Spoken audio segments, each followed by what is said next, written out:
sudah lama hilang. Kemudian orang-orang yang harusnya ada dalam barisan menegakkan kekhalifahan kembali malah terjebak dengan negara-negara. Orang-orang yang tadinya diharapkan mereka memimpin dunia Islam, malah mereka mencukupkan diri saja dengan negara-negara.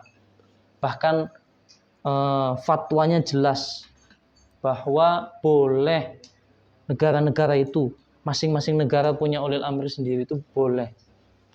Tadi Anda baru baca. Ternyata dibolehkan juga dari Lajnah ini Saudi. Heran juga kok.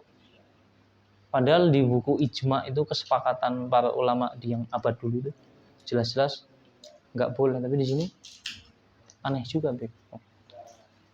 Nah, orang-orang ketika khalifah itu sudah hancur, khalifah sudah runtuh, itu terbagi menjadi beberapa kelompok. Nanti kita sebutkan umum aja, nggak usah disebutkan ininya. Nanti viral malah repot nanti.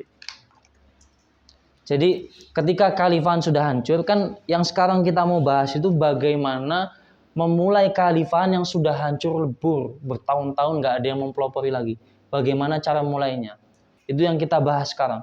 Bukan kewajiban berkhilafah, wajibnya bersatu, bukan itu yang kita bahas. Kalau itu kebanyakan sepakat. Tapi bagaimana cara memulainya ketika sudah hancur dan orang-orang sudah mulai tidak peduli, mulai laginya itu bagaimana? Nah, ini terbagi menjadi beberapa fraksi.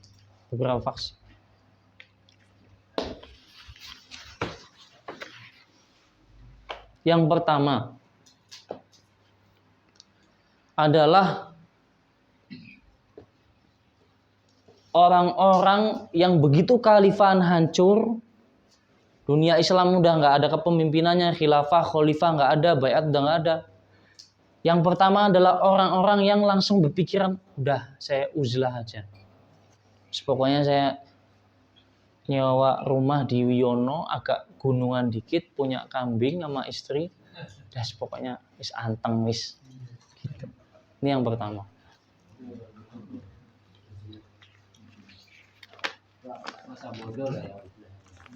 Jadi yang pertama adalah orang-orang yang memilih, dah saya karena dunia Islam sudah hancur, khalifah udah nggak ada, sebagaimana panduan hadis, dah saya uzlah, saya menyendiri. Ini yang pertama. Ada nggak orang kayak gini? Banyak. Sering nemuin nggak? Nah, berarti benar ya. Berarti ini bukan bohong ya apa yang Anda tulis ya. Buktinya ada kan?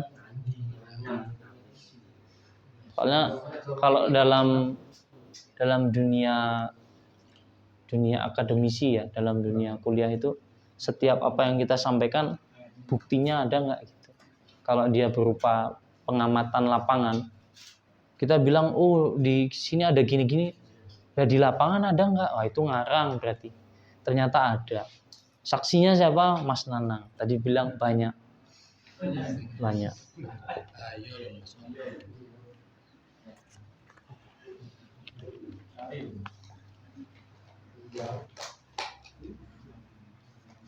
Yang kedua, ketika khalifah sudah hancur, udah nggak ada khalifah, nggak ada ini, adalah muncul fraksi cara berpikir yang kedua, yaitu apa? Oh, buat aja jamaah min ba'di muslimin, atau yang semakna.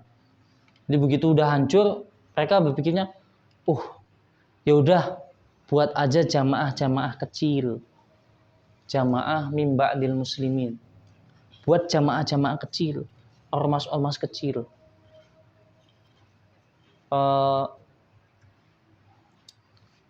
Kapal-kapal kecil ini nanti akan menuju kapal yang besar, gitu biasanya.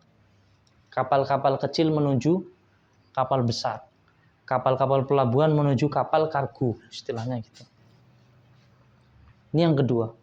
Ada nggak yang seperti ini? Banyak. Mas Samsul pernah nemuin, Mas? Pernah. Tapi paham nggak Mas ini, Mas? Insya Allah. Contohnya apa? Contoh orang yang kedua ini. Kalau Mas kan nggak rekam di sini. Iya, jadi setelah kekhalifahan ini hancur, banyak di antara orang-orang itu yang berpikiran bahwa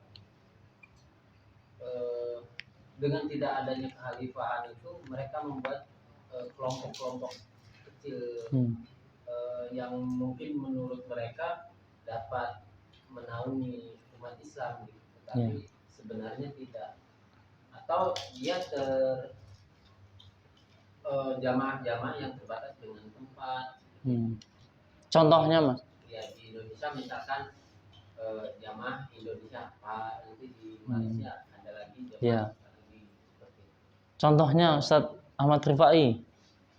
Contohnya, nggak apa-apa. Kan nggak ada mic-nya, nggak apa-apa. Nah, banyak. Sebutkan 3 ya, Mas. Biar nggak ngantuk.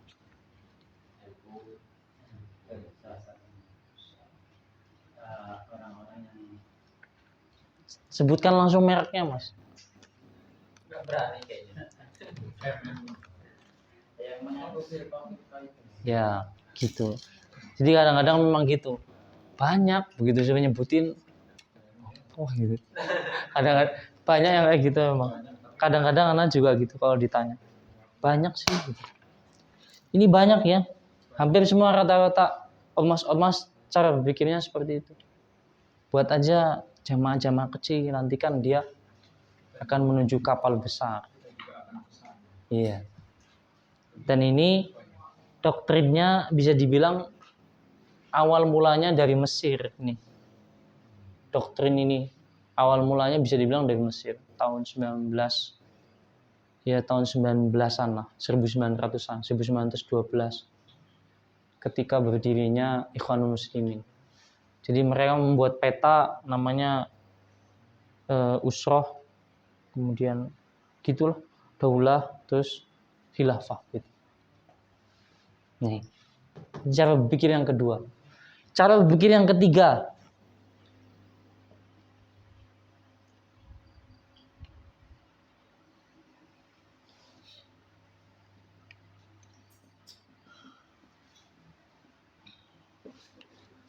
Cara berpikir yang ketiga adalah opo gila, hidup sakarepku. Nah iya. Ini biasanya didominasi oleh orang-orang awam. Orang-orang yang hanya memikirkan yang penting dapat duit, istrinya cantik, anaknya lucu-lucu. Gitu. Biasanya ini. Biasanya seperti itu. Jadi dia nggak mikir kemana-mana. Opo mau hilafah tegak, mau nggak tegak, mau Imam Mahdi muncul, sing penting aku duit-duit, istriku aman, anaknya lucu-lucu, rumahnya ada. Hidup sakarepku, semauku. Yang penting aku bahagia. Mau Islam hancur, mau nggak hancur, mau nggak ada khalifah, mau ada khalifah, ngono, pangano kabeh. Bahasa Jawanya seperti itu. Ini yang ketiga. Kemudian yang keempat apa? Yang keempat adalah kita. Yang keempat adalah kita, yaitu ketika khalifah sudah hancur, orang-orang sudah pada nggak mau berjuang, bagaimana? Mana orang yang mau berjuang? Kumpulkan, tunjuk pemimpinnya, tunjuk dia sebagai khalifah.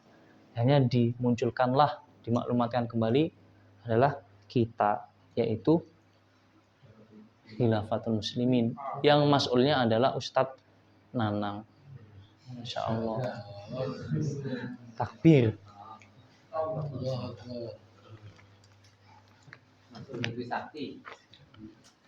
Kalau ada nanti yang kelima mungkin bisa disampaikan. Sampai apa? Sampai penelaahan kami pribadi sampai detik ini baru ada 4 ini. Baru ada 4 ini. Ketika dunia Islam hancur, khalifah hancur, orang-orang terbagi menjadi sini. Orang-orang yang lebih milih, wah udah hancur, uzlah aja. wah udah hancur, oh nggak bisa ini, kita buat jamaah-jamaah kecil aja. Nggak bisa kita langsung buat khilafah, terlalu besar, kita buat yang kecil-kecil. Yang ketiga, udah hancur, apa hubungannya sama anak? Gitu. Kemudian yang keempat, udah hancur, mana orang-orang yang siap berjuang, kumpulin, tunjuk satu pemimpinnya, kita mulai perjuangan lagi. Itu kita, sini. Kita.